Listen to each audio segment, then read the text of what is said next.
Hey, Jessica, how are you? Hey, I'm good. Thanks. Good. Well, I'm not good, but I'm You've been good. better. I had better days. Well, let's start right at the end. In your parting words last night on Survivor, you said this was the biggest blindside of your life. So were you really convinced Chrissie was going home? Yeah, unfortunately, I really hate to admit my downfalls and my weak points, but yeah, I was overly confident in the relationships that I thought I had built with Ben and Lauren. I really thought they were going to vote with us. And yeah, I really believed all the votes would be to Chrissie. And in my head, I was thinking, okay, like if the votes aren't to Chrissie, they're to Cole, because I knew there was so much animosity between Ben and Cole, and I knew Ben was a powerhouse. So I was thinking, okay, fine. If it's Cole, sorry for you. I've protected you enough. I've cleaned up your dirty work enough. I will move forward just fine by myself. I do life really good alone. So again, I had option A and option B in my head. I had no idea that I was a plan B to somebody else. It was shocking.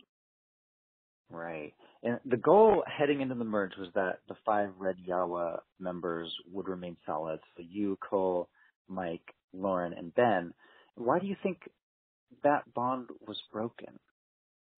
So again, a lot of theories, but I was really pleased to see last night in one of the edits that Lauren really tried to convince Ben that it was a good idea to stay with the Yawa that we had developed.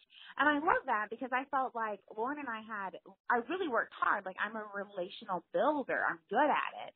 And they're genuine. And so I was excited to see that Lauren almost came with us.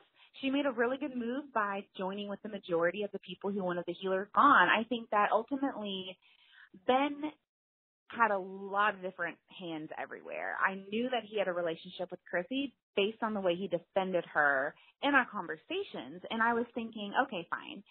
Like, Chrissie's your first wife. I'm your second. And I don't know if I fully trust you. But I was so blinded again by so many other things with Cole. I just don't think I allowed my thoughts to go to the possibility that they would not vote with us. Lauren had made it pretty clear that she could get Devin to flip with her. However, I was not taking into consideration that, Desi, Joe, they were on an island with Devin and Ashley. Like, of course they're not friends. They've had a lot of chaos go on in their camp. They're totally split. So, again, I was just shocked that they didn't vote with us. It totally misread the situation. And your 5 healer group there decided to stick together and vote out Chrissie. What was it about Chrissie that made her a threat? Was it her big social game? Yeah, I think that, amongst all of us, we had pegged Chrissie as a pretty big social threat. I had an encounter with Chrissie at the merge. This is a time when we're all like, we should be friendly, go lucky, talk to each other. And I felt like she was pretty cold towards me, which isn't a good sign, female to female. And I got this vibe that like, oh no, like you are one of those women that are threatened by other women. Who could threaten you? So I did not feel good. That was one reason I wanted her gone. And the other reason was I was forced to join in with Ben because of the split. I knew Ben had a relationship with Chrissie. I had zero relationship with Chrissie. So I wanted her gone because of the threat that I felt like she was going to be one of those women to totally target other women, which, as we've seen, is seemingly true. Katrina, Rourke, Allie, all of those votes, like, kind of credit Chrissie. So yeah, she's a threat. And now we have to talk about your showman's partner, Cole. First, what is your relationship like today with Cole? Have you guys gone on that date yet? Everyone wants to know. That's funny. Yeah, so we have seen each other quite a lot since the show. I've had a great time together, but we are just friends. We're in different places. He's doing his thing, and I'm in Kentucky. So enjoy each other when you see each other, but definitely in the friend zone. Friend zone, gotcha. And on the show, he really let you down a few times, whether it was spilling your secrets that you told him or eating some of the food. why didn't you just kick him to the curb and say, you're playing on your own, buddy? Yeah, it's really funny when I hear that line, like, and I've heard it a lot, like, Jessica, what are you doing? And I'm like, hello, everyone, like, what does everyone want me to do? I never went to tribal, and I didn't have a curb to kick him to. You know, when we were on, I mean, you can't kick, there's no curb, people. However, I will say, you know, I'm not going to reject the fact that I was in a showman's with Cole. Like, the first couple of days, we definitely had something that was very confusing. Like, are we a couple? Are we playing each other? Do we have something? You know, what is it? The lines were very skewed.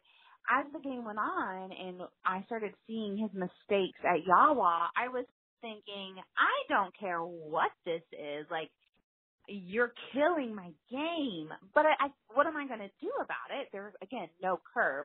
You know, and I felt like, you know, the role I played on Yawa was picking up his messes. You know, to Ben and Lauren, my conversations with them were always like, yeah, guys, like, I know he's a liability. You know, we'll have to see how the game goes. Like, I'll vote him off when I need to. Like, those were my words to them. Of course, they didn't get shown, which is totally fine. But, like, relationships end all the time, AKA I'm still single, so I'm really good at ending relationships. I would have ended this if I had to. Did I want to? No. Cole was not malicious. He just can't keep a secret. Well, that's a character flaw. So it's like, what do you do when you have someone in your alliance who can't keep a secret, but he would never flip on you? He would have never had written my name down unless it came to the point he had to, as I would have.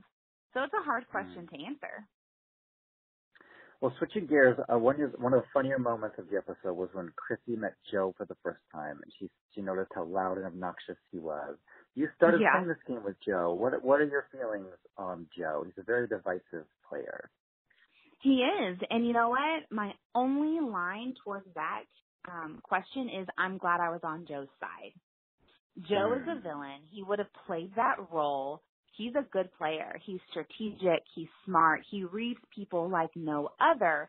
People can argue that point, but he's a good player. He's chaotic. He's manic, but he knows how to find an idol, right? Joe is someone you want to be on their side, whether you like them or not. That is what I chose to do, is be on his side, and I felt like I was. What did you think of his move last night of putting the idol around his neck? Was that something you would have done, or was that something totally uncalled for? Because what he totally uncalled for. Like, he was trying. Well, I think that he was just acting on emotion. I think that he was, again, feeling the high of having an idol at the merge, not having to be worried. Ultimately, he was protecting his game. Like, Joe is a player. I don't think that he was thinking about the repercussions that it would cause on the rest of his alliance, a.k.a. me. But I can't get mad at him for doing that because he protected himself. I do think, you know, what would the scenario have been if he had not thrown the idol around his neck, but had still played the idol for himself? Would the votes have gone to Cole and not myself? I have no idea. And unfortunately, we'll never know. Heading into last night's individual immunity challenge, what was going through your mind? Did you feel pressure to win, or were you just kind of like, whatever happens, happens? Yeah, you know, that's, again, my downfall. I was so comfortable. I wasn't comfortable, but I wasn't worried about myself. I was worried about my alliance. So going into the challenge, I was like, oh, I'm just mostly full of excitement. Like, yeah, my first individual challenge on Survivor, which I totally blew. But going into it, I just felt happiness. I don't remember feeling anxious. I didn't feel like my life was on the line at all. Well, you weren't as bad as Ryan, though. Jeff really made fun of Ryan there. Yeah, Ryan pretty much sucked bad. But that's okay. It was a really hard challenge, everybody. Like, it was tough. So props to Desi. Well, final question, Jessica. If you could pinpoint one moment as your favorite moment being out there in Fiji, what would it be? Oh, gosh. I have just like two. I think my favorite moments were the moments I had privately that we kept winning, so they weren't really, you know, shown. But my ability to build relationships is my strong point, and I felt like I had some really great moments with Rourke and Desi privately, really great moments with Joe, and really great moments with Mike separately.